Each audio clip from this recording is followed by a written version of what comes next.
Bueno, buenos días, buenas tardes, buenas noches a todos, donde quiera que se encuentren. Bienvenidos una vez más al Seminario Internacional de Matemática. Hoy nos complace mucho contar con la presencia de Mauricio Ángel, compañero de toda la vida, a quien conozco de vista y trato desde hace más de 20 años, creo.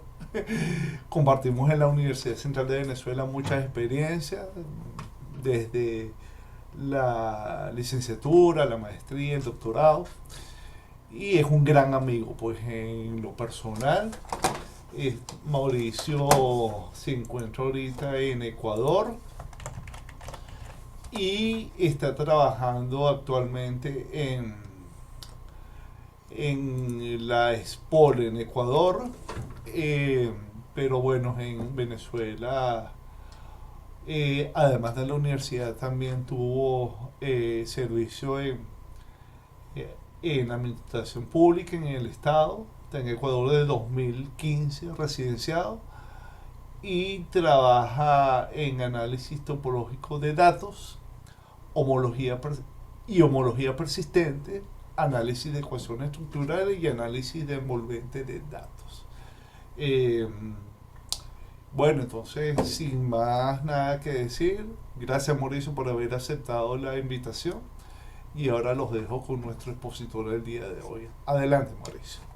Listo, gracias, doctor, por esa presentación. Gracias a los organizadores por la invitación. Finalmente, eh, la otra vez me han invitado y había quedado fuera de programación por razones. Pero bueno, el día de hoy voy a compartirles con ustedes algunas de las cosas en las que he estado trabajando. La charla, vamos a comenzar aquí de una vez. La charla lleva por título Homología persistente. Mi idea original era dar un poquito, hablar un poco más de las cosas en las que trabajo. Yo normalmente les cuento un poco. Yo eh, me formé, digamos, en todo lo que es álgebra homológica, teoría de categorías. Esas son las cosas que más me gusta, con aplicaciones en geometría diferencial, algunas cosas de física matemática. Pero bueno, debido a, no vamos a decir por a quién echarle la culpa, todos sabemos por qué, pero debido a razones de fuerza mayor me tocó moverme un poco. Yo trabajé como asesor en el Ministerio Público en Venezuela durante un par de años y en estadística forense. Y luego me moví aquí a Ecuador a trabajar en la Policía Nacional de Ecuador también por un año como especialista en estadística forense. Entonces, bueno, me fue un poco también en el área de estadística, lo cual también siempre me ha gustado, es divertido. Y moviéndome un poco en esa línea de hacer cosas de álgebra y de topología, esta nueva técnica, digamos, si se quiere, este nuevo análisis que se llama, esta nueva área que se llama análisis topológico de datos. Entonces, bueno, ya llevo algunos años trabajando un poco en eso. De verdad, la situación, tanto el tiempo que estuve fuera, yo pasé bastante tiempo, casi, eh, casi 5 años fuera o sea, aunque estaba dando clases, pues estuve más enfocado en el área de la administración pública, sobre todo en la parte de criminalística y cosas forenses, lo cual también es divertido. Eh, pero bueno, retomando, empecé a trabajar en cosas de análisis topológico de datos y particularmente en homología persistente. Entonces, la idea de la charla, un poco hablar, es que hay algo que me está molestando, ahora sí. Muy bien. Entonces, la idea un poco de la charla es hablar de lo que es la homología persistente, dar bastante, traté de quitarle mucho tecnicismo para no hacer la charla tan pesada y dar una visión de lo que estoy haciendo desde el punto de vista de categoría, con un par de resultados interesantes al final de la charla. Entonces, un poco el propósito de esta charla es revisar en qué consiste la homología persistente. Voy a hablar más de homología persistente y menos de categorías, lo cual bastante, no sé, divertido hablar de homología persistente porque está muy de moda, de hecho. Para resaltar un par de aplicaciones, digamos, y luego decir solo un par de cosas de los aspectos categóricos en los que estoy trabajando, ¿no? Un par de resultados que espero que les guste al final, ¿no? Entonces, para comenzar, un poco el esquema, traté de dividir la charla en tres partes. Una primera parte, que es el grueso de la charla, casi toda la charla va a estar enfocada en lo que es la homología persistente, los complejos simpliciales, hablar un poco de qué es eso, recordar para algunos, otros quizás que no están tan familiarizados con lo que es la álgebra homológica, pues vamos a definir eso y ver qué es la homología persistente en sí, que de paso es bastante, o sea, se llama así, pero yo tengo mis dudas del nombre, ¿no? El nombre no debería ser persistente, debería ser otro. Luego les hago el comentario de cómo debería llamarse. Pero bueno, se llama así, homología persistente. Luego voy a hacer un par de acotaciones sobre las aplicaciones. Que de paso es súper interesante. Es decir, yo creo que hoy en día, y seguro muchos estarán de acuerdo conmigo, esta es la era de la ciencia de datos, todos el mundo, todos estamos haciendo, incluyéndome, haciendo análisis de datos, todo desde diferentes ópticas, y en las aplicaciones que se han hecho usando estas técnicas de homología persistente, a mí me parece bestial, brutal, de hecho. Y finalmente, vamos a ver el tiempo, yo cronometré la charla para que no fuese tan pesada. Al final voy a hacer un par de comentarios sobre las cosas desde el punto de vista categórico, ¿no? Sin hacer tanto énfasis para no asustarlos ni hacerlo tan pesado. Entonces, comenzamos un poco a modo de introducción, les planteo el problema o uno de los problemas que dio origen al estudio de lo que hoy en día llamamos homología persistente. La homología persistente, esto viene de estudiar cuestiones en problemas de topología computacional, cuestiones de computación gráfica, un problema asociado. El padre de todo esto, uno de los padres, hay varias personas que han estado trabajando eso, trabajaron durante un buen tiempo, pero sin duda alguna todos reconocemos a Gunnar Carlson, ¿no? Como el padre de todo esto. Hay otra gente, Somorodian, Edsbrunner, son nombres de personas que han estado trabajando esto desde el punto de vista de topología computacional, y el problema es bastante sencillo de plantear. Bueno, yo digo sencillo porque me parece un problema sencillo, lo que es difícil de resolver, pero de plantear es sencillo. Dado un conjunto finito, un conjunto de puntos, pensé en una nube de puntos en un espacio topológico. Esencialmente ese espacio topológico lo podemos pensar, esos puntos están metidos en algún RD para alguna dimensión, y la pregunta es bien sencilla, es cómo estudiar las características topológicas del espacio, es decir, si yo puedo reconstruir el espacio topológico solamente utilizando la información de los puntos de A, ¿sí? A partir de esos puntos, de esa muestra, si se quiere, si yo puedo reconstruir el espacio topológico, o por lo menos entender un poco las características topológicas y geométricas del espacio. Ese es más o menos el problema que se planteó dentro de topología computacional, cómo hacer. La estrategia para resolver ese problema, la idea para resolver ese problema es bien ingeniosa, me parece, bastante, me pareció brutal. La estrategia es, bueno, a partir a partir de la información de A, de esos puntos, obtener una filtración mediante complejos simpliciales, que es un poco la idea de llevar esos puntos, establecer esos puntos al mundo de los, digamos, de espacios topológicos mediante los complejos simpliciales, y luego estudiar la homología de cada uno de esos complejos, ¿no? Y justamente lo que se llama la homología persistente es estudiar cómo las características, luego vamos a ver con más precisión de qué se trata, pero qué características topológicas persisten, ¿no?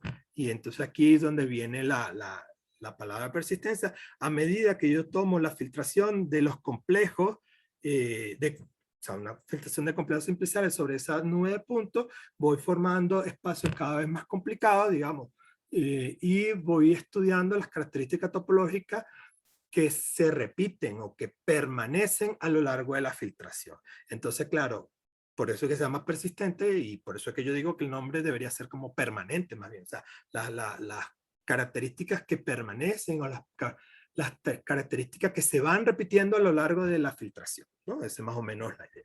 Entonces, si se dan cuenta, voy a regresar aquí. Yo tengo esta nube de puntos y la cuestión está en que esto, bueno, en este caso es bastante sencillo, porque estamos en el plano, una nube de puntos en R2, y yo quiero ver qué características topológicas presentan esa nube de puntos. A priori, no, puede ser cualquier cosa, pero tomando una filtración de complejos simpliciales, dependiendo de cómo toma la filtración, por supuesto, hay ciertas propiedades que permanecen. Fíjense que en este caso tengo algunos puntos que se unen, luego van formando un círculo, y entonces hay un hueco, ¿no? Este hueco que está en el medio, que se va repitiendo, digamos, que permanece. Por eso es la idea de estudiar la persistencia de esas propiedades topológicas. Esa es la estrategia para resolver ese problema. Entonces, lo que uno hace es dar ese 9 puntos, asociarlo a una filtración de complejo y estudiar la homología de ese complejo. El problema, entonces, ahora es que para cada complejo uno tiene una familia de homología, un complejo, como cada uno es un complejo, pues a cada complejo yo le puedo estudiar su homología y entonces ahora tengo esas homologías todas relacionadas. Ya vamos a ver un diagrama bien chévere. Entonces, uno se puede preguntar, y es válido, bueno, ¿y eso qué tiene que ver con datos? O sea, ¿cómo fue que llegamos a aplicar eso al estudio de datos y al estudio estadístico, ¿no? De ciertos datos.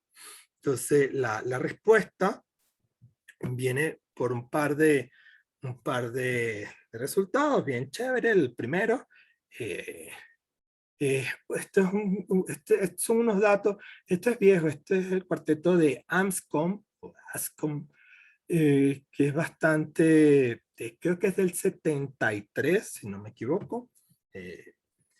Anscombe estableció este ejemplo, son 4 conjuntos de datos, ¿no? Tengo 4 conjuntos de datos, voy a esto, 4 conjuntos de datos, y los datos son bastante aleatorios. Bueno, en principio uno piensa, son bastante aleatorios, y lo interesante es lo siguiente, uno puede decir, bueno, tengo esos 4 conjuntos de datos y la pregunta es cómo están relacionados a ellos, si existe alguna relación. Fíjense lo interesante de esto, ese conjunto de datos, cada uno de esos conjuntos de datos tiene una media, la media de cada una de las variables X es 9, la varianza es 11, la media de cada una de las variables Y es 7.5 y la varianza es 4.2. Y de hecho todas las variables X y tienen el mismo coeficiente de correlación y la misma recta de regresión, o sea, la ecuación es la misma. Es decir, voy a regresar.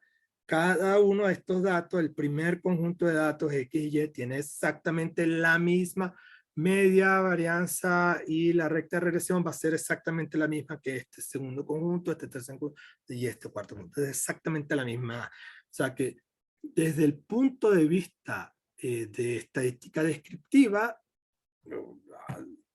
no voy a poder distinguir la diferencia entre un conjunto de datos y otro conjunto de datos. Ahí, o sea, de eso se trata, o sea, para eso es que está hecho este ejemplo de ANSCOM, para ver que, bueno, que uno puede tener conjuntos de datos totalmente diferentes que tienen los mismos estadísticos, ¿no? Entonces, de hecho, si uno grafica, entonces ahí es donde entra, se empieza a poner más interesante. Si uno hace una gráfica de esos 4 conjuntos de datos, la recta de regresión es la misma, el coeficiente es exactamente el mismo, todos tienen los mismos estadísticos, la media, la varianza.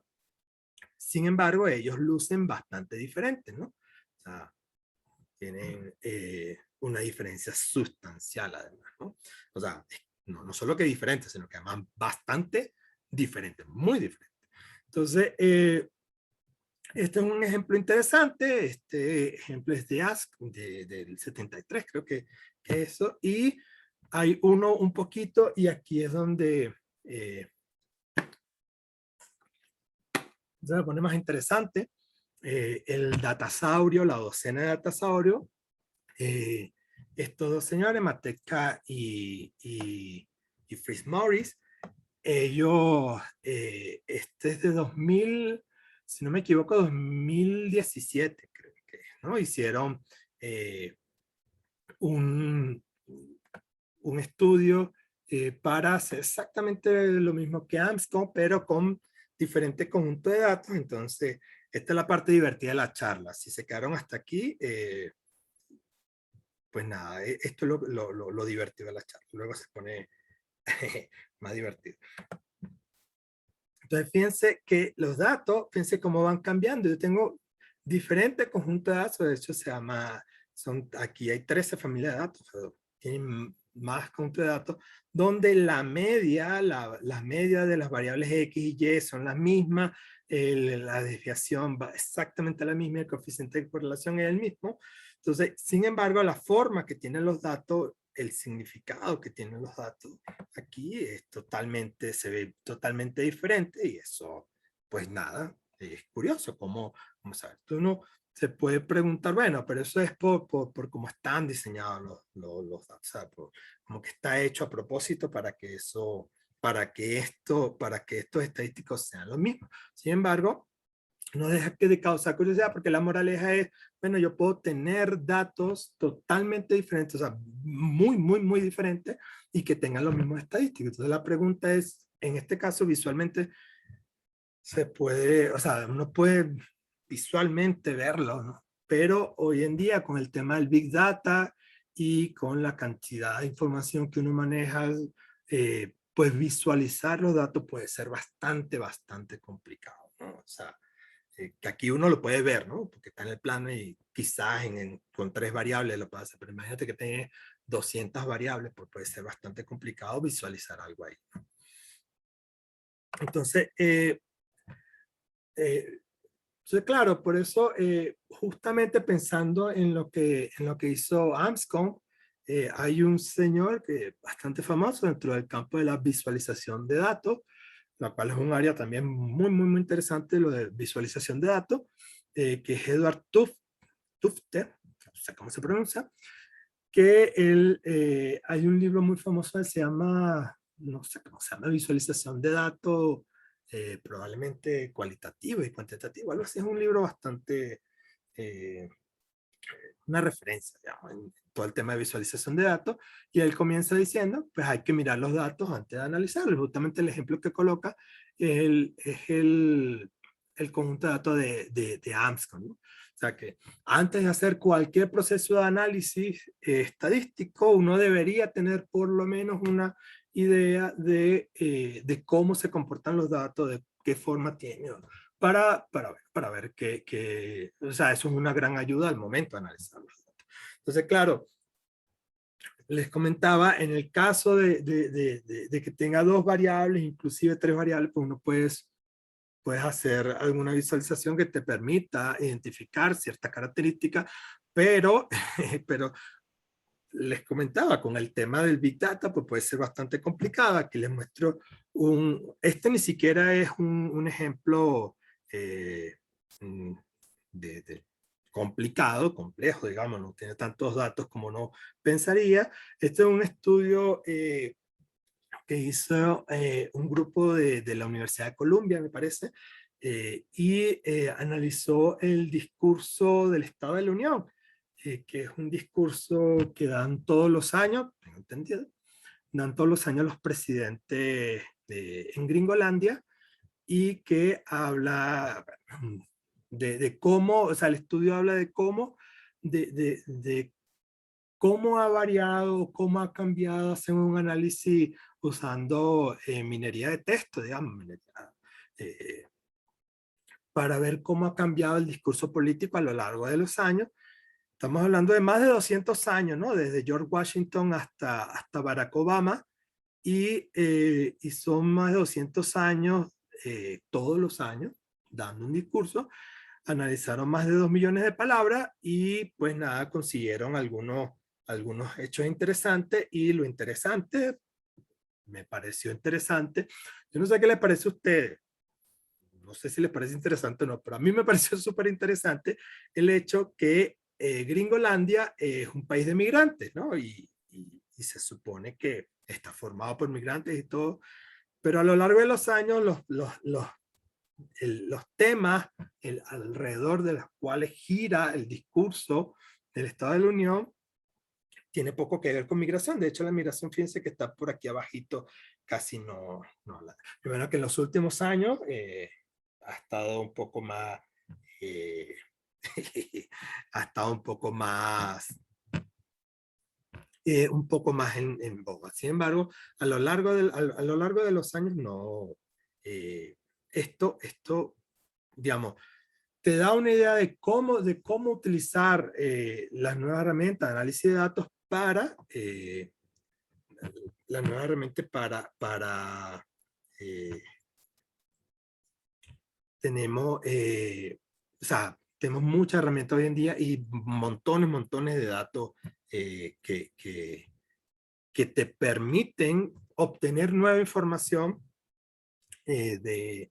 a partir utilizando estas herramientas, ¿no? De visualización, de la forma que tiene el dato. ¿Okay? Entonces, bueno, ahora sí comenzamos. La idea, voy a hacer un breve repaso de lo que es los complejos simpliciales. Los complejos simpliciales son bastante fundamentales en el estudio de la álgebra homológica. Los bloques con los que se trabaja son los símplices. Un K-símplice no es más que la cápsula conversa de K más un punto y que sean afínmente independientes. Es decir, puntos que no estén alineados dentro de un hiperplano en un espacio D-dimensional. Entonces ahí lo que tenemos, el cero símplice, el punto, un uno simple, sencillamente un eje, digamos, un segmento de recta. El dos símplice consistiría en 3 puntos. La cápsula convexa de 3 puntos es un triángulo, digamos, el convexo más pequeño que contiene los 3 puntos, eso es un triángulo, y el 3 símplice, que sería el otro que podemos visualizar, sería un tetraedro, ¿no? Y bueno, y de ahí en adelante ya es un poco más complicado visualizarlo, de que sería un 4 simple, etc. Pero esta es la idea, ¿no? Tener una cantidad de puntos, K más un punto, y buscar la cápsula convexa. Entonces,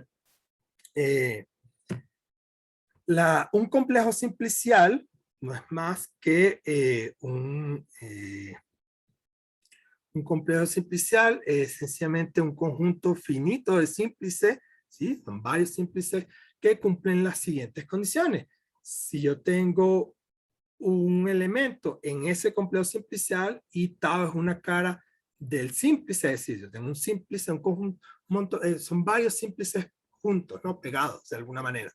Y la cuestión es que si yo tengo una cara de símplice, entonces esa misma cara pertenece al complejo. ¿Okay? Y si yo tengo un par de símplices y la intersección es no vacía, es decir, si ellas se intersectan, entonces se tienen que intersectar en una cara del símplice. Entonces no es simplemente agarrar los símplices y ponerlos juntos, sino es que estén juntos de cierta manera, que estén pegados de cierta manera. Un ejemplo de lo que son los símplices, finalmente, de lo que es un complejo simplicial, sería esto. Fíjense, acá lo que estoy diciendo es que si dos símplices, por ejemplo, vamos la idea es que si yo tengo este símplice se intersectan, entonces esta cara en la que se intersectan forma parte del complejo simplicial, ¿ok? Eso es lo que dice. Y cada uno de los símplices, por ejemplo, si yo considero esto, cada uno de los elementos de este símplice también forma parte del complejo, ¿ok? Entonces eso sería la idea. En este caso, por ejemplo, no ocurre, fíjense, este caso a esto es un complejo, este no es un complejo, y la razón por la que este no es un complejo, varias razones, pero en particular yo tengo este símplice, fíjense que tengo este símplice, es un triángulo, pero los bordes están punteados, no pertenecen al complejo. Entonces, las caras de este símplice no pertenecen al complejo. Más aún, este símplice y este símplice se intersectan en este punto, pero este punto no pertenece al complejo. Entonces, un complejo simplicial es una colección de símplices de diferentes dimensiones, pero ellos están pegados de cierta manera. Esa es la idea de lo que es un complejo simplicial. Entonces, a partir de esto, vamos a ver cómo construir complejos simpliciales a partir asociados a espacios topológicos, y la idea es, yo tengo un espacio topológico y tengo un cubrimiento de espacios topológicos, ¿sí? Un cubrimiento por abiertos, es decir, un cubrimiento por abierto es una colección de abiertos que cuando yo tomo la unión me cubren todo el espacio topológico. Esa es lo que es un cubrimiento. Y el nervio de un cubrimiento, entonces, es el complejo simplicial dado de la siguiente manera, ¿no? La idea de definir un complejo simplicial a partir de un cubrimiento es lo que se llama el nervio, y la idea es bastante sencilla, ¿no? Yo tengo para cada elemento del cubrimiento voy a dar va a representar un punto, ¿sí? Un vértice, y voy a formar aquí un Q símplice, ¿sí? Si la intersección de un abierto es distinta a vacío. Es decir, si yo tengo un cubrimiento de un espacio topológico, ahorita vamos a ver un ejemplo un poco más bonito, pero hago el ejemplo acá igual. Yo tengo un cubrimiento de espacio topológico, a cada uno de estos abiertos le voy a colocar un punto y voy a formar un símplice si la intersección de ellos es diferente de vacío. Entonces, en este caso, tengo una intersección, como son dos abiertos, entonces formo un dos símplice. En este caso, tengo esta intersección, entonces tengo el otro símplice, ¿no? Entonces, esto sería el nervio de este espacio. Vamos a ver un ejemplo un poco más complicado que este, ¿sí? Esto no pasa. Y la idea es la siguiente. Yo tengo un espacio topológico, en este caso es la S1, un cubrimiento, pues acá abierto el cubrimiento le asocio un punto. En este caso, si tomo un cubrimiento por dos abiertos, entonces tengo cada uno de estos cubrimientos, a cada cubrimiento le asocio un punto, y en la intersección, pues nada, como ellos se intersectan, tienen un eje en común. Y si tomo un cubrimiento por tres abiertos, pues tengo tres puntos, y lo que hago es formar pues el símplice que forma esta intersección. Ellos se intersectan, forman un eje, estos se intersectan, forman un eje, estos se intersectan, forman un eje.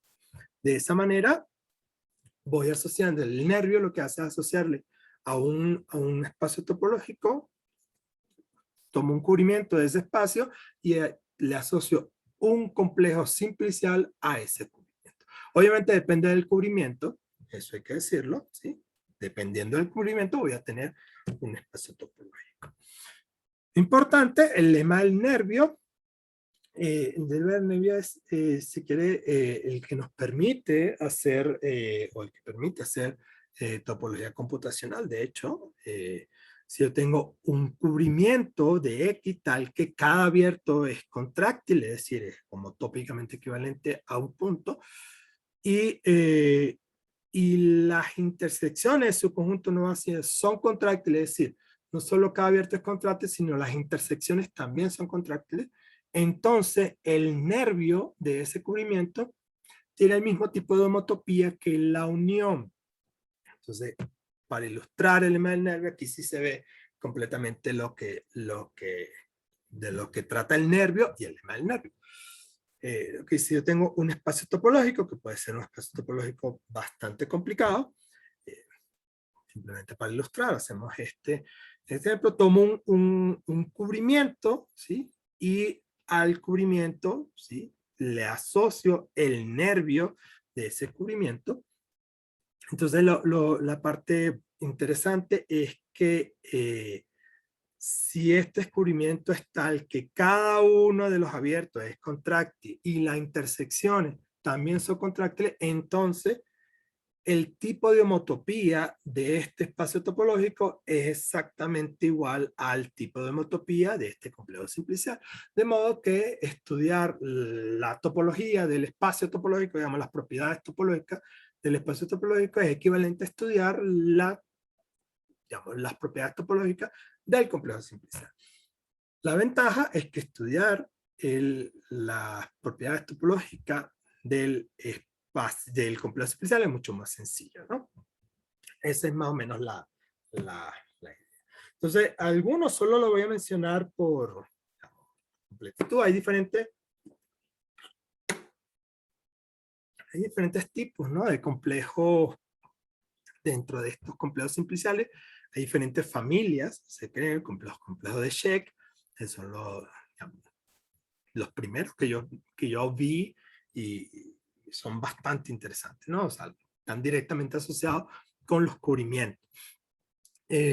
Complejos de Vittori-Rips, los complejos de Delaunay, los complejos alfa, que este tipo de complejos se utilizan muchísimo para la modelación 3D, ¿no? O sea, la gente que hace con topología computacional y modelación computacional trabaja con este tipo de complejos, ¿no? Complejo de Witness y los complejos asociados a un grafo. Son varios tipos de complejos. Para que tengan una idea de solamente digamos, para ilustrar la diferencia entre un tipo de complejo y otro, un complejo de Sheck. Los complejos de Sheck se forman, ¿sí? Voy a formar un símplice, ¿sí? Puede formar un símplice si la intersección de todos los elementos del símplice es distinto de vacía. Es decir, si yo tengo, para ponerlo en términos mucho más sencillos, lo que voy a formar es, si yo tengo dos abiertos que se intersectan, formo un dos símplice. Si tengo tres abiertos que se intersectan, formo un tres símplice. Si tengo cuatro abiertos que se intersectan, formo un cuatro símplice, etc. ¿no? O sea, voy a formar un símplice a partir del número de intersecciones de los abiertos. ¿Sí? Ese es el complejo de Sheck. Entonces, el complejo de Vittori-Rips, por ejemplo, es diferente porque el complejo de Vittori-Rips voy a formar un K-símplice si basta que a un mismo abierto lo intersecten, o sea, voy a formar un K-símplice si existen K abiertos que intersectan a un abierto dado, ¿sí? Entonces, a partir de un abierto veo cuántos abiertos intersectan a este abierto, en este caso son dos, y entonces como son dos voy a formar con este son un tres símplice, ¿ok? En este caso a este abierto lo intersecta un solo, forman dos símplices, estos son dos nada más que se intersectan, forman dos símplices en este caso. Entonces si se dan cuenta, en el caso de Vittori-Rips, tengo símplices de mayor dimensión que el caso de los complejos de Sheck. Complejo de Sheck, la otra diferencia es que el complejo de Vittori-Rips no satisface el lema del nervio. Esa es una desventaja de los complejos de Vittori-Rips, pero los complejos de check sí lo satisfacen, ¿ok? Sí lo satisfacen, y de hecho los complejos de Vittori-Rie están acotados por los complejos de check, ¿ok? Otra cosa que es importante mencionar, yo creo que es la parte más importante de mencionar, es que estos cubrimientos por abierto, fíjense que dependen de un parámetro. Estoy tomando la bola de centro, el punto X y radio R, ¿sí? Entonces esto tiene un radio. Entonces, claro, a medida que yo voy moviendo ese radio, voy consiguiendo bolas cada vez de diferentes tamaños y voy a tener diferentes cubrimientos, ¿sí? Esa es más o menos la idea. Y de hecho en eso es lo que se basa la homología persistente, ¿no? Sí. Para ver de qué se trata, homología persistente, vamos a ver un par de definiciones. La primera, la definición algebraica de lo que es un complejo simplicial. Un complejo simplicial, una K-cadena, ¿sí? Es una combinación lineal de K-símplices orientados, ¿no? Simplemente donde los coeficientes pertenecen vamos a trabajar con coeficientes enteros, ¿sí? Y cada uno de estos sigma i, pues es un símplice, ¿sí? Un K-símplice. El conjunto de todas estas cadenas lo denotamos por C sub K, un grupo. Esto tiene estructura de grupo abeliano, de hecho. Y sobre estos grupos vamos a definir el operador borde, el operador frontera, que lo que hace es tomar un K-símplice, ¿sí? Y va eliminando un vértice y toma el K menos un símplice que se genera. Entonces lo que estoy haciendo es tomando el operador borde, voy a ilustrarlo por acá, ¿sí? El operador borde lo que hace es, yo tengo un símplice, un K-símplice, el operador borde lo que hace es eliminar, voy a hacer el dibujo aquí, voy a poner más menos, sí, más aquí. Y lo que va a hacer esto es eliminar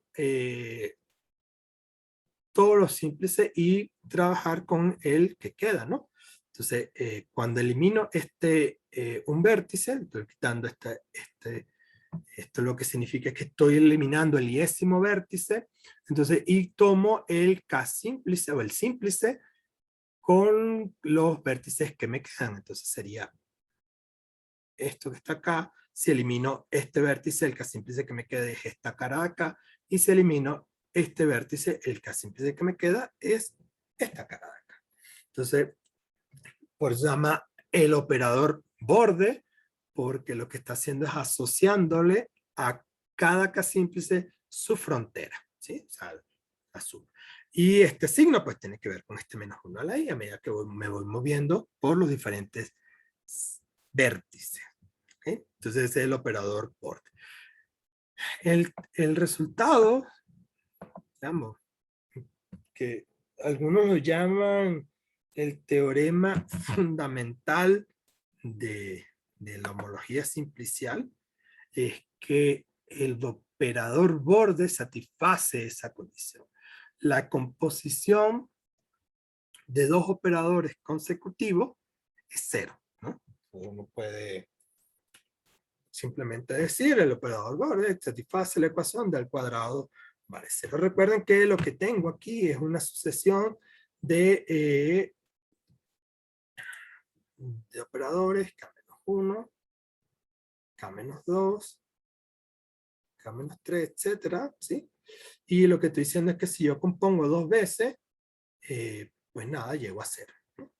La composición consecutiva de dos. Y disculpa que interrumpa. ¿Cuál es el cero del grupo abeliano allí en C sub K?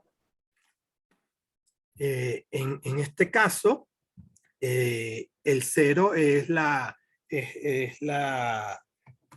o sea, en este caso los ceros símplices, ¿sí? Esto que está acá, el conjunto de ceros símplices, son los puntos, ¿no? Ok, gracias. Eso es la cosa. Entonces, en lo que está diciendo eso es que si yo agarro un simple y se le aplico los bordes y después vuelvo a ver los bordes, lo que me quedan son puntos, ¿sí? En el caso de álgebra homológica, ya un poco menos, pensando menos en homología simplicial y más en otros tipos de teoría de homología. Simplemente para nosotros un complejo de cadenas es una sucesión de grupos. De hecho, estos son módulos, ¿no? Sobre algún anillo, ¿no? Puede trabajar con módulos sobre algún anillo, y un complejo de cadenas es sencillamente una colección. Podemos pensar, de hecho, para efectos de esta charla, podemos pensar estos son espacios vectoriales, no es nada complicado.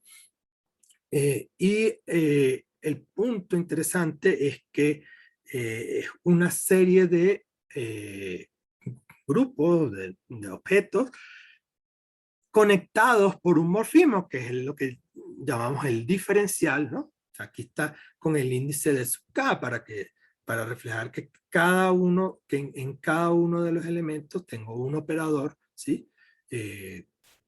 Y la composición consecutiva de 2 es 0, ¿no? Insisto, en este caso podemos pensar que son una sucesión de espacios vectoriales sin ningún problema, y cada uno es una transformación lineal entre espacios vectoriales, y la composición consecutiva es 0. Entonces, de hecho, un comentario que debo hacer es que en el libro uno de los libros más famosos de álgebra homológica es el libro de MacLean, ¿no? De Saunders MacLean, de álgebra homológica, y él dice que al comienzo del libro, que esta es una de las ecuaciones más bellas que pueda haber, ¿no? Que el d al cuadrado sea igual a 0. Eso es bastante curioso. ¿Por qué? ¿Por qué les digo esto? Porque para los que hacemos álgebra homológica, toda la álgebra homológica, más o menos todo, vamos a decir que todo, el 99% de la álgebra homológica se basa en el hecho que la composición consecutiva da 0. Okay. Eso es bastante interesante. Entonces, para un complejo tenemos la definición clásica de lo que es un K-ciclo. Un K-ciclo es una K-cadena, ¿sí? Tal que el diferencial aplicado a la cadena es 0. Un K-borde, es sencillamente una K más un cadena tal que proviene o sea, una K-cadena es una cadena que proviene de una K más un cadena. Son las cadenas que tienen preimágenes. Y como es usual en homología, pues uno denota por ZK el grupo de K-ciclo, y por B sub K el grupo de K-bordes, ¿no? Entonces, un grafiquito para ilustrar lo que significa esto. Esto que está acá, tengo el objeto, digamos, son los objetos que son parte de lo que forma mi complejo de cadena, y los bordes son, los ciclos son los que van a 0, digamos, y los bordes son los que provienen, ¿sí? De una cadena anterior, ¿sí? Son los que están en lo que están en la imagen del diferencial, ¿sí? Como la imagen. Entonces, en este caso, si estamos hablando de espacios vectoriales o módulos con algún anillo, esto que está aquí no es más que el kernel del diferencial, ¿sí? El Z no es más que el kernel del diferencial, y B sub P, esta B sub P son las imágenes del diferencial. Entonces, con eso se define lo que es el késimo grupo de homología, ¿sí? Como el grupo cociente, ¿sí? de Z sobre B sub K, es decir, el kernel del diferencial sobre la imagen del diferencial. Entonces, eso es lo que es el késimo grupo de homología, y al rango de este grupo, la dimensión de este grupo, es lo que se llama el késimo número de Betti. El número de Betti, los números de Betti que normalmente se denotan por beta sub k, no es más que la dimensión o el rango, en este caso, de este grupo, ¿sí? Grupo de homología. Entonces hay diferentes tipos de homología. En este caso estamos trabajando con homología simplicial, pero está la homología de Check. Si tomamos los complejos de Check, está las homologías que para hacer geometría se utiliza más bien cohomología, ¿no? Entonces, la homología del complejo de formas diferenciales sobre un complejo. O, por ejemplo, si está trabajando con álgebras asociativas y quiere ver cómo se comporta la multiplicación y las funciones sobre un álgebra, los morfismos sobre un álgebra asociativa, puede utilizar la homología de Hochschild, ¿no? Etcétera, ¿no? Hay diferentes tipos de homología. Esta homología en particular, la homología simplicial, es un tipo de homología. Entonces, lo que sí es cierto es que la dimensión de este grupo es lo que se llama el número de Betti, y la importancia que tiene este número es que geométricamente el késimo número de Betti lo que representa es el número de huecos, eso entre comillas, huecos de dimensión k, ¿sí? Que hay en un complejo, ¿sí? Cuando me refiero a huecos, eso es bastante... ¿Qué significa huecos, no? Huecos. Entonces, para que tengan una idea, los huecos de dimensión 0 son el número de componentes conexas que tiene un seno. Entonces, beta 0 es el número de componentes conexas que tiene el complejo. Beta 1 es el número de huecos de dimensión 1, que sería este hueco, ¿no? Los huecos de S1, digamos, el hueco que tiene. Piensen en el círculo, el hueco del círculo, ese es un hueco de dimensión. Los huecos de dimensión 2 serían como los túneles, ¿no? Por ejemplo, piensen en un cilindro, ¿sí? Y el túnel sería un hueco de dimensión 2. Y de ahí para adelante, digamos, para dimensiones mayores, pues un hueco, no sé qué significa eso, pero piensen en un hueco de dimensión, la dimensión que eso es lo que significan los números de Betti. En este caso, para estos simples, fíjense que es interesante. Cuando formo los simples aquí, beta 0 es igual a 9, lo que significa que tengo 9 componentes conexas, y beta 1 es igual a 0, ¿sí? Lo que quiere decir es que no hay huecos, ¿sí? O sea, no hay el que no haya huecos, lo que quiere decir es que el todo complejo es contráctil, es decir, que yo lo puedo reducir a un solo punto. Entonces, si uno mira estos complejos, cada uno de estos, bueno, cuenta el número de componentes conexas, tengo 9 componentes conexas, y todos ellos no hay huecos, no hay cosa que tengan hueco por medio, todo se puede reducir a un punto. En el segundo instante, pues nada, aquí sí ya se forma una sola componente conexa, fíjense, a medida que voy moviéndome en la filtración, tengo una sola componente conexa y tengo un hueco, aquí tengo una sola componente conexa y tengo un hueco, aquí tengo una sola componente conexa y tengo un hueco, y en el último paso de la filtración, pues ya no tengo huecos, ¿no? O sea, lo que se está haciendo aquí es ir tapando, ¿no? Y poniendo los complejos. Fíjense que lo que está haciendo es como estos complejos ir colocando simples de modo que ir cubriendo todo, ¿no? Juntando todos los simples. Esa es más o menos esa es la idea, de hecho. Entonces, si uno mira esto, lo que se da cuenta es que este conjunto de puntos, pues eventualmente tiene un hueco en el medio. Eso. ¿Por qué? Bueno, porque cuando uno se mueve en la filtración, fíjense que primero no había un hueco, 0, o sea, no había hueco en el medio, y eventualmente apareció un hueco, y ese hueco se mantuvo hasta que eventualmente se cerró. De eso trata la homología persistente. Entonces, ya para definir ahora sí lo que es la homología persistente, vamos a ver lo que es una filtración de un complejo, simplemente una sucesión de subcomplejos tales que están contenidos uno dentro de otro, ¿sí? Una filtración de complejos y están contenidos uno dentro de otro hasta formar el complejo total, ¿no? El complejo. Esa es la idea. De modo que yo tengo, ojo, aquí lo que estoy haciendo es agarrando el complejo original y una filtración no es más que una sucesión de subcomplejos. Lo que estoy haciendo es agarrando esto y dividiéndolo en diferentes subcomplejos. ¿Okay? Eso es lo que se trata la filtración. De modo que interesante es que si yo tengo I menor que J, dos subcomplejos, uno más pequeño que otro, está contenido uno entre otros, se induce una aplicación en homología. Eso es un resultado clásico de álgebra homológica. Yo tengo una aplicación entre complejos, se induce una aplicación en homología.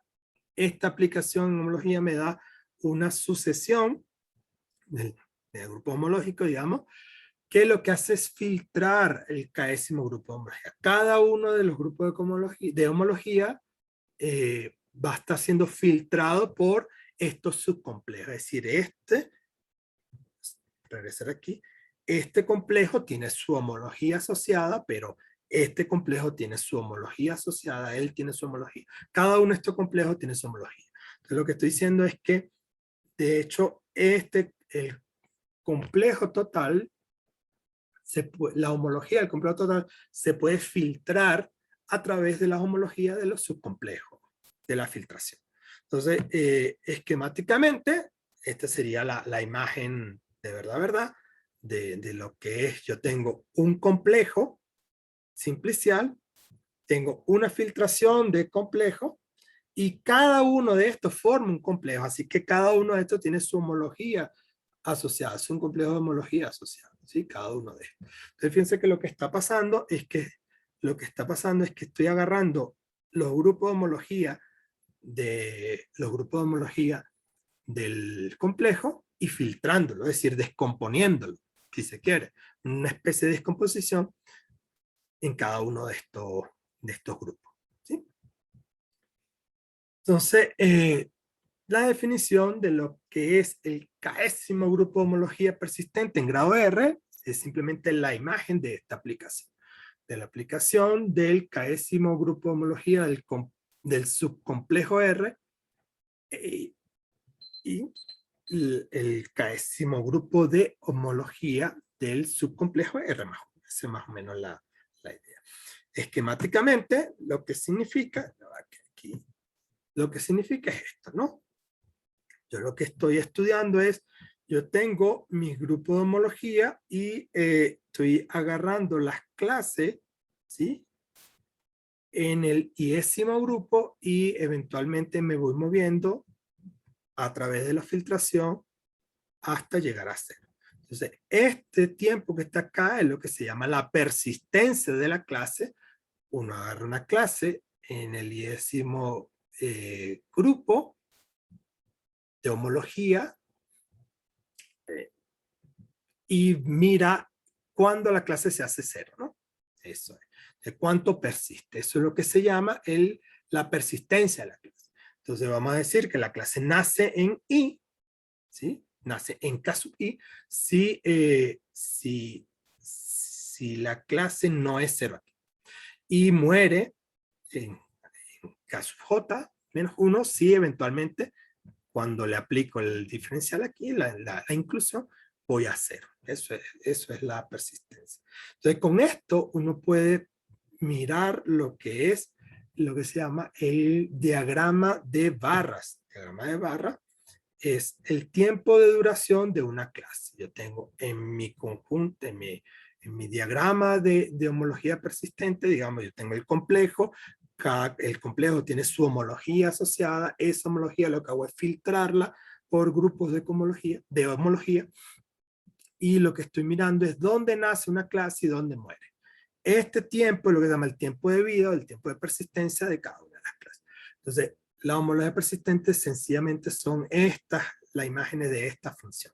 Eso es lo que es la homología persistente. Y eso se ilustra de esta manera como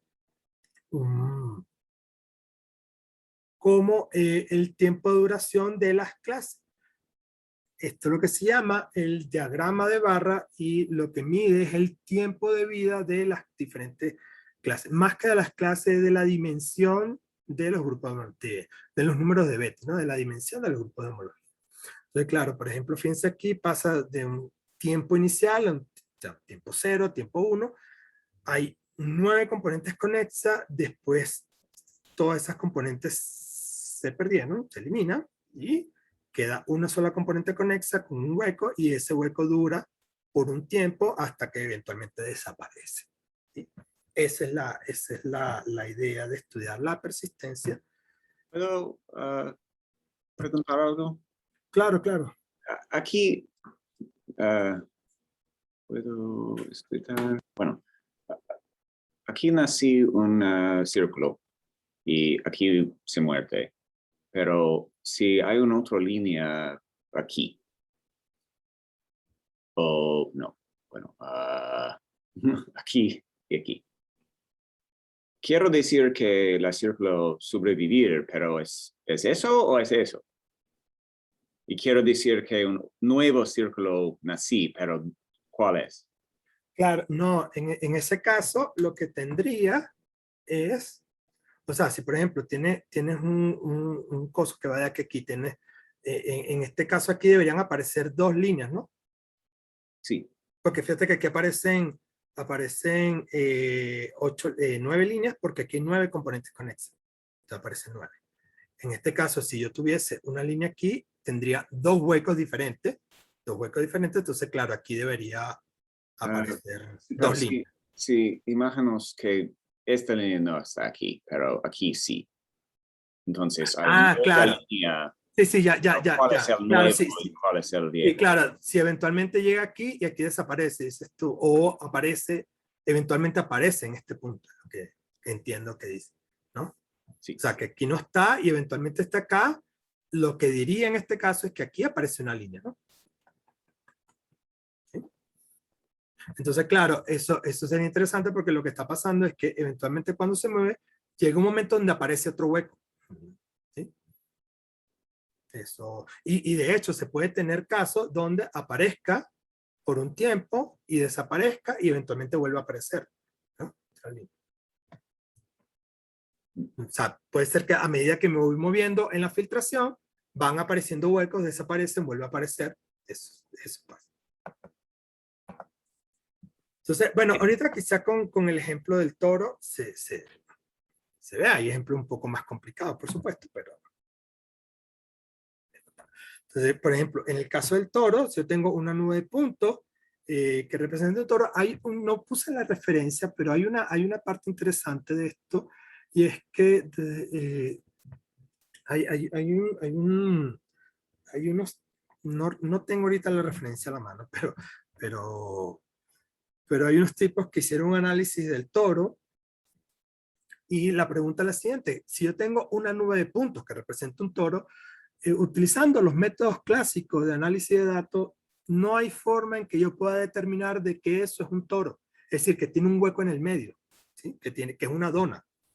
No hay forma, haciendo análisis de componentes principales, análisis de clústeres, no hay manera en que uno pueda darse cuenta que tiene un hueco en el medio. De hecho, esa es una de las cosas que es súper interesante. ¿Sabes? Entonces, la idea en este caso es, bueno, si uno hace el toro, lo que va a pasar es, la filtración en este caso, lo que voy a hacer es tomar un punto, ¿sí? En cada punto tomar un entorno, en cada punto tomar un entorno, e ir, la filtración va a estar dada por el radio de cada uno de los abiertos, ¿no? El radio. Tengo primero un radio fijo, luego agarro un radio más grande y luego agarro otro radio más grande, etcétera, etcétera, ¿no? Entonces, eventualmente lo que estoy haciendo es tomando cada vez los abiertos, el radio de los abiertos cada vez va a ser más grande, y eso me va a dar una filtración, ¿no? Eso es más o menos eso es la idea. Entonces, en este caso, cuando uno hace esto, fíjense, esta escala que está aquí es el tamaño del radio que estoy escogiendo. Fíjense, eventualmente tengo muchas componentes conexas hasta que desaparece y queda una sola, ¿sí? Una sola componente conexa, el H1, que es el número de huecos que tiene. Eventualmente van apareciendo muchos huecos, fíjense, es más o menos la discusión de la pregunta que hizo hace un ratito, o sea, eventualmente aparecen, fíjense aquí, se ilustra, ¿no? ¿Qué quiere decir? Que eventualmente aparecen algunos huecos y eventualmente desaparecen, ¿no? O sea, tienen huecos, aparecen y después desaparecen. Hasta que eventualmente lo que queda es lo que debe quedar, fíjense, un hueco que al final queda un solo hueco, ¿no? Y el otro caso, que es el túnel del toro, nunca aparece sino hasta cuando los radios son muy grandes, ¿no? Eventualmente, cuando los radios son muy grandes, aparece el túnel, ¿no? Y queda un solo túnel que es el que aparece. De esta manera se analiza, o sea, se usa los diagramas de barra para estudiar las características topológicas de un. Entonces, bueno, ya para ir terminando, voy a decir un par de cosas. Solo reseñar de cómo funciona esto de la homología persistente, cuál es la idea. Está basado esencialmente, muy fuertemente, la herramienta fundamental de trabajo es el algoritmo Mapper. El algoritmo Mapper lo que hace es asociar a un conjunto de datos, una colección de datos, voy a asociarle un grafo, ¿sí? Y a ese grafo luego lo voy a estudiar con homología persistente. Esa es más o menos la idea. Entonces, el algoritmo un poco, este algoritmo, hay una librería en R que es bastante chévere. También está en Python, y hay varios programas ya que son programas para hacer análisis topológico de datos. Entonces la idea es comenzar con una nube de puntos, luego aplicar una función filtro a esa nube, ¿sí? Que a grosso modo es una función que te lleva a un espacio de puse aquí R, pero en realidad es una función que lo que hace es proyectar sobre algún eje, ¿sí? Sobre algún eje dentro de los datos que uno esté analizando, construir un cubrimiento sobre esa proyección, sobre ese espacio proyectado, y asociarle para cada cubrimiento voy a agrupar, ¿no? Para cada abierto del cubrimiento voy a agrupar los datos que corresponden a la imagen inversa del cubrimiento. Ya vamos a ver gráficamente un ejemplo bien chévere. Y eventualmente construir el nervio del cubrimiento, que sería el complejo simplicial al que vamos a estudiar. Entonces, les comento un poco. El primer ejemplo, sí, el más famoso, es de Gunnar Carlson. Este es 2007. La idea explica más o menos es esto, ¿no? Tengo la nube de puntos, a esa nube de puntos le aplico una función filtro. Esta función filtro que está acá, ¿sí? Es donde está, hay parte del juego, digamos, de lo que es análisis topológico de datos, es escoger una función filtro apropiada para estudiar. Eso depende de los datos que tú estás estudiando. Uno de los métodos que se utiliza es mediante un análisis de componentes principales, ver que si yo tengo diferentes variables, hago un análisis de componentes principales para ver cuál de las variables sería la componente principal, digamos, busco y proyecto, o sea, mi función filtro sería proyectar en esa dirección, ¿sí? Para estudiar los datos de acuerdo. O sea, hay alguien que está conectado, una chica, una tesista, Scarlett, ella hizo eso con un análisis de inventario, ¿no? Bien divertido. Hizo ese trabajo. Entonces, claro, escoger esta función filtro va a depender depende de qué trabajo estás haciendo. También se utiliza métodos basados en densidad, ¿no? de los datos. Luego, dentro una vez que tú aplicas el filtro, lo que hace es establecer un cubrimiento, ¿sí? De alguna manera, cubrir en diferentes partes tu espacio y asociarle el nervio. Entonces, claro, estudiar este 9 puntos es equivalente al punto de vista topológico a estudiar este gráfico. ¿Sí? Otro ejemplo, ya un poco cerrar, digamos, bien, bien sencillo. Igual, ¿no? Tengo una nube de puntos, en este caso los puntos negros están conectados a aplico una función filtro. Y entonces aquí se ve un poco mejor lo que les estoy diciendo. Esta función filtro, dice, bueno, pero ¿qué función filtro es esa? Bueno, eso depende de los datos que tú estás estudiando. Lo normal, lo usual, y ya vamos a ver otro grafiquito un poco más complicado, ¿no? Lo normal es estudiar, yo tengo esta nube, recuerden que esto puede ser, yo puedo estar estudiando una nube de puntos donde hay 9 variables distintas, entonces estoy en un espacio de dimensión 9, 10, 20 variables distintas. Entonces, claro, ya no lo puedo visualizar. Entonces lo que estoy haciendo es, bueno, dentro de esa nube de n dimensiones voy a escoger alguna de las variables y voy a proyectar en dirección a esa variable. O algún eje en particular que me interese, por eso hablaba de las componentes principales, porque bueno, puede haber alguna componente principal que sea la de mayor interés y proyecto en esa dirección, hago un cubrimiento de ese espacio proyectado y a esto le asocio el nervio, y entonces esto es lo que estudio, ¿no? Es más o menos la implementación. Entonces, esto es un poco más complicado, esto es un análisis, esto es de 2015, está la referencia, un artículo de Nature, que hacen un análisis topológico de datos para descubrir lesiones en la médula espinal y lesiones en el cerebro. Aquí no sale completo, pero tiene que ver con lesiones en la médula espinal y en el cerebro. Entonces, fíjense qué es lo que hace. Voy a regresar un momentito acá para explicar lo siguiente. Yo tengo una nube de datos bastante complicada y la tengo que proyectar, pero la puedo proyectar en diferentes dimensiones, ¿no? La puedo proyectar en con diferentes funciones, es lo que quiero decir, ¿sí? La puedo proyectar en diferentes ejes dependiendo de la variable que sea de interés. Entonces, ¿qué es lo que se hace en la práctica? Y con eso ya voy cerrando. Lo que se hace en la práctica es, yo tengo mi nube de datos que pueden, o sea, yo tengo los datos que pueden ser montones de variables. Por ejemplo, aquí, esta señora hace un análisis clínico y utiliza varias variables, una que tiene que ver con el comportamiento, otra que tiene que ver con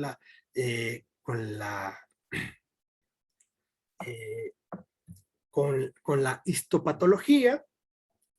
Fíjense aquí, deformación del tejido, el pasamiento de la materia blanca, etcétera, etcétera. O sea, hay como varias variables que estoy estudiando y lo que voy a hacer es proyectar respecto a cada una de estas variables, ¿sí? Que se interese. Y en base a esto, cada uno de estos conjuntos, ustedes lo ven aquí con diferentes colores, eso sería el espacio proyectado, o sea, sería esto que estoy obteniendo aquí, que se ve en dimensión 2, bien sencillito. Esto acá, lo que estoy haciendo es proyectando en las diferentes variables que sean de interés y estudiando el comportamiento. ¿Por qué es importante esto? Bueno, porque puede ver que cuando uno proyecta en los diferentes ejes, hay huecos, hay zonas donde aparecen estos huecos, ¿no? Entonces, el punto, y ahí es donde está la parte interesante, es, bueno, hay que mirar con más detalle esos huecos. O sea, en vez de estar estudiando todas las características que tiene los tratamientos con droga, no sé qué, lo que tengo que ver es exactamente qué está pasando en estos huecos, cómo se forman, cuánto duran, etcétera, etcétera, ¿no? Y luego se regresa al estudio estadístico para verlo, dónde hay la diferencia. Y de esa manera se han descubierto nuevos elementos en química, se han descubierto nuevas especies. Hay un estudio interesante donde han descubierto nuevas especies de flores. Yo les digo flores, tienen su nombre ahí. Y nuevas propiedades. De hecho, mi tesista, Scarlett, ella hizo un análisis utilizando diferentes variables para un problema de inventario, y entonces lo que hicimos fue proyectar en diferentes variables de interés, y ahí pudimos obtener datos interesantes, ¿no? O sea, eso. Pero bueno, para ya no cansarlos mucho más, paso esto más rápido. Hay otro, uno más reciente, esto de marzo de este año, utilizaron esto, análisis topológico de datos. Cuando hablan de análisis topológico de datos, es esencialmente hacer este tipo de cosas. Agarrar los datos, utilizar los algoritmos de homología persistente y luego mirar qué clases persisten, para qué radios o a qué concentraciones, dónde parar, dónde mirar con más detalle, y de esa manera han descubierto muchas cosas. En este caso, ahí este estudio utilizó esto para estudiar el mercado de la bolsa de valores en Singapur y Taiwán. Bien interesante, por cierto. Entonces, ahora sí, termino con esto. Solamente les comento dos cosas. Esto lo voy a pasar un poco rápido. Hay tres resultados que son importantes. Todo conjunto parcialmente ordenado, uno lo puede pensar como una categoría. Un complejo de cadena no es más que un diagrama. Esto es un funtor que va de un conjunto, de una categoría de índice, que es precisamente un conjunto parcialmente ordenado, a la categoría de R-módulos, y la homología, el k'ésimo grupo de homología, es un funtor que agarra la K-módulo y le asocia la homología persistente, o la homología simplicial, perdón. Entonces, ahí Bubenik y Scott tienen un paper muy bonito de 2014, donde hacen un primer intento, digamos, bastante bueno, de estudiar la categoría, la homología persistente, pero desde el punto de vista categórico. Entonces lo que hacen es estudiar el conjunto parcialmente ordenado de los reales, consideran diagramas que van de este conjunto a la categoría de espacios topológicos, y luego la composición de este diagrama con el funtor de homología simplicial. Y entonces el k'ésimo grupo de homología persistente no es más que la imagen de este funtor, ¿no? Eso es todo.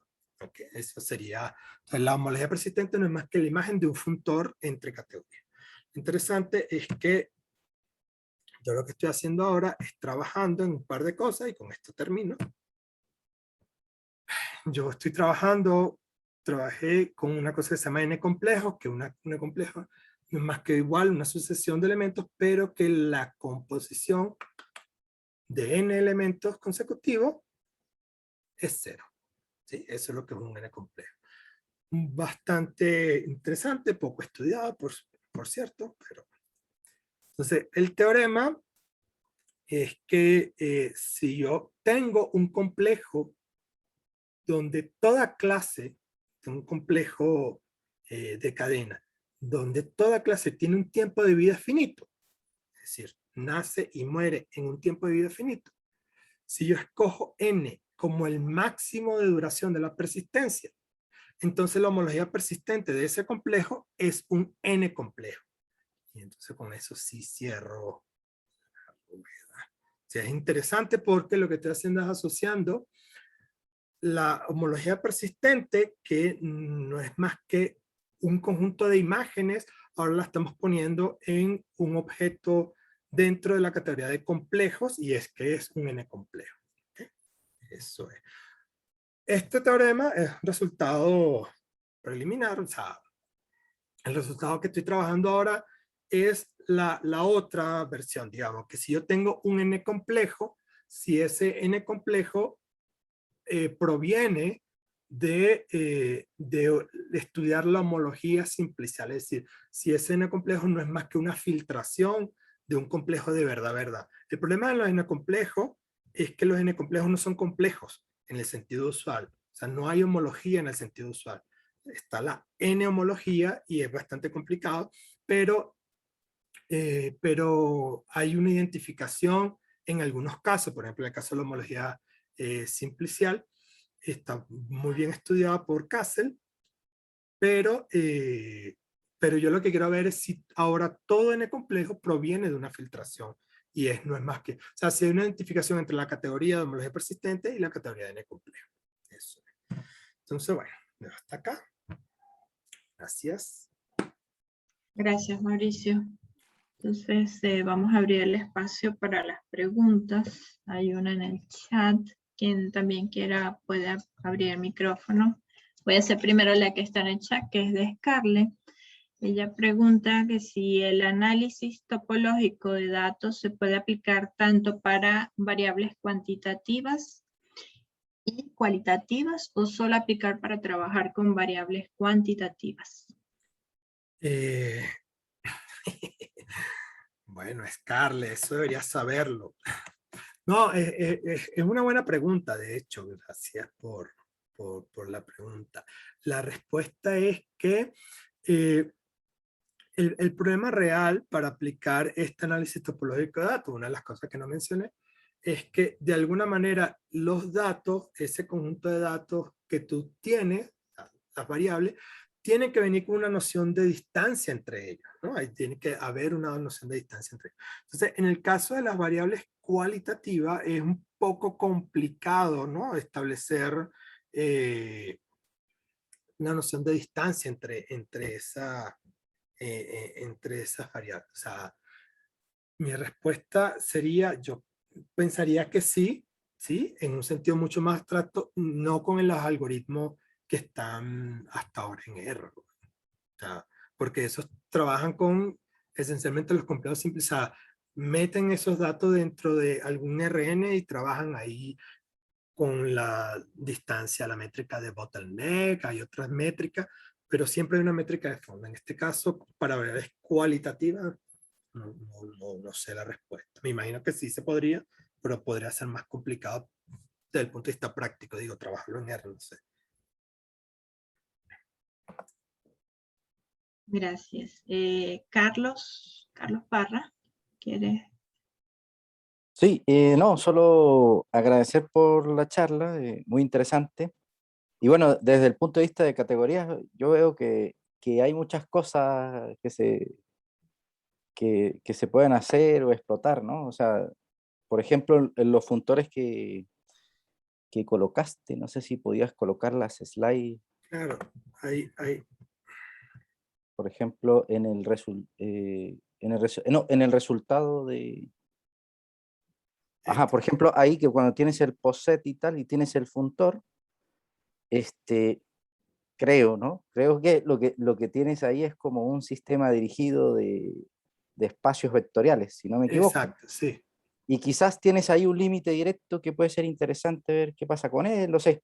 Hay cosas de teoría de categorías que se ven interesantes allí que sería Claro, de bueno. hecho, sí, a propósito de tu comentario, gracias por el comentario, eso es más o menos lo que yo estoy intentando hacer en este caso, ¿no?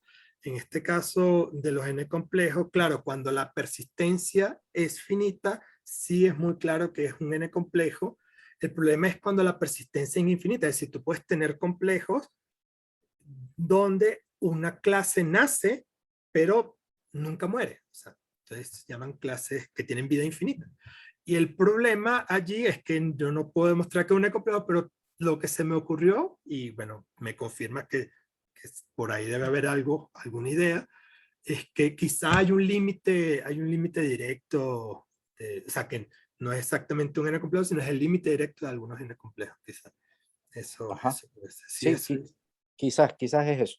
Pero bueno, Sí. eso, mencionarte que hay cosas ahí interesantes de teoría de categorías que bueno. Sí, sí, es súper interesante porque además tal cual como está definida la, la moneda persistente es la imagen, ¿no? De este funtor.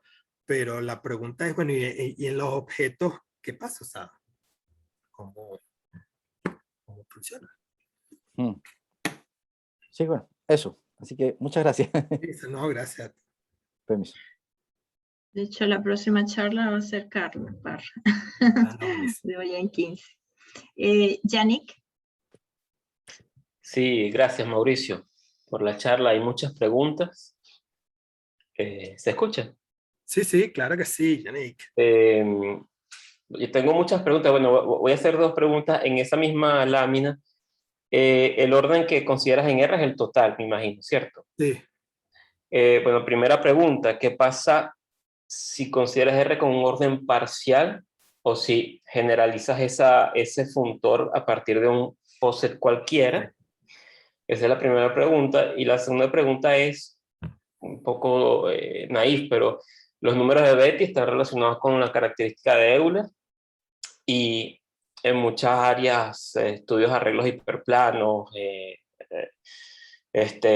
bueno, en Simplice, y sobre todo cuando vienen de un POSET, la característica de Euler a veces se estudia a partir de ciertos polinomios que son invariantes de ciertas acciones, por ejemplo, el grupo simétrico, algún otro grupo.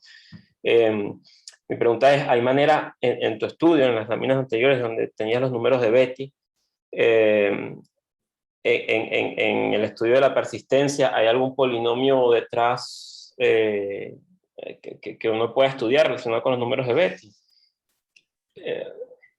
Precisamente es esto, o sea, hay polinomios que cuando tú los evalúas te dan la característica de Euler. Por ejemplo, o sea, cuando x igual a 1, bueno, ahí está, te da la suma alternada. La característica de Euler es la suma alternada de los números de Betti, esencialmente, ¿no? Entonces, hay polinomios que generalizan a la característica de Euler en ese sentido. Cuando evalúas en un numerito, obtienes la característica de Euler, pero cuando evalúas en otro número, obtienes otro dato relacionado con la topología del objeto. Entonces, mi pregunta es si hay polinomios, así llamo yo polinomios invariantes, o polinomios que te ayudan a estudiar los números de Betti y a su vez te ayudan a estudiar la persistencia. Bueno, en el primer caso la respuesta es efectivamente, si uno, en este caso, el POSET, que es el orden que se está poniendo acá, pues viene por el hecho de que los complejos simpliciales, o sea, la filtración que estás haciendo para los complejos simpliciales es bien particular, no es eso. Pero efectivamente uno puede generalizar esto a otro tipo de POSET. De hecho, eso es algo que en principio lo había pensado decir, pero al final decidí no ponerlo, que es un trabajo con álgebras perversas, ¿no? Que fue una cosa que trabajó, bueno, que se trabaja en cohomología de intersección, y es reemplazar este POSET por un conjunto mucho más general. Y la respuesta es sí se puede. Claro que sí, lo que pasa es que los grupos de homología, la filtración allí que estás interesado va a ser diferente, y obviamente los grupos de homología que estés pensando van a ser diferentes. Eso es todo. O sea, de hecho, ese trabajo es bien interesante porque tiene que ver, aquí la homología persistente hasta ahora se ha estudiado pensando en la homología simplicial, pero lo que le dije al principio, uno puede pensar en la homología de Hochschild, por ejemplo, para álgebra asociativa, o qué sé yo, o la misma homología de intersección, que es lo que yo quiero estudiar ahora, ver cuánto persiste una singularidad en un espacio singular que se estudia con homología de intersección, cuánto persiste, ¿no? Cuánto dura esa singularidad. Entonces, sí se puede hacer, sí se puede analizar, no hay ningún problema. O sea, hay problemas asociados a la estabilidad de los algoritmos desde el punto de vista computacional, digamos, para hacer los cálculos. Pero desde el punto de vista teórico, no hay ningún tipo de problema. Lo otro que dices de los polinomios, la respuesta es sí, porque de hecho, fíjate, estos grupos donde yo considero estos morfismos, ellos también tienen una dimensión, y lo que te hacen de esos números de Betti también los estoy descomponiendo, ¿sí? Entonces, claro, lo que vas a tener es cada uno de estos números de Betti, lo vas a tener una descomposición de esos números. Entonces, la respuesta es, bueno, seguro que hay un polinomio asociado. La cuestión está en que yo no he estudiado eso. O sea, sería interesante estudiar la invariancia de eso, ver cómo, desde el punto de vista combinatorio, que me imagino que es tu interés, sí, seguro que debe ser súper interesante estudiarlo, pero yo no lo he estudiado. Sé que se pasa porque cada uno de estos señores va a tener un número asociado que lo que hace es descomponer el número de Betti del complejo. Entonces, por supuesto que tiene que haber un polinomio por medio ahí. La pregunta es, bueno, estudiarlo. Yo no lo he estudiado. Así que sería cuestión de sentarnos y estudiarlo. Gracias. ¿Otra pregunta, comentario?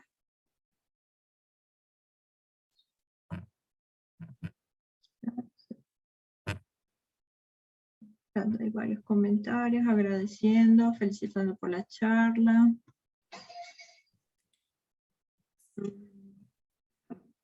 Y no hay más preguntas y comentarios, entonces vamos a agradecer a Mauricio. Muchas gracias por la charla y nos vemos de hoy en 15 días con la charla de Carlos Parra. Listo, no, gracias a usted y bueno, sí, nos veremos en 15 días, ¿no? Sí.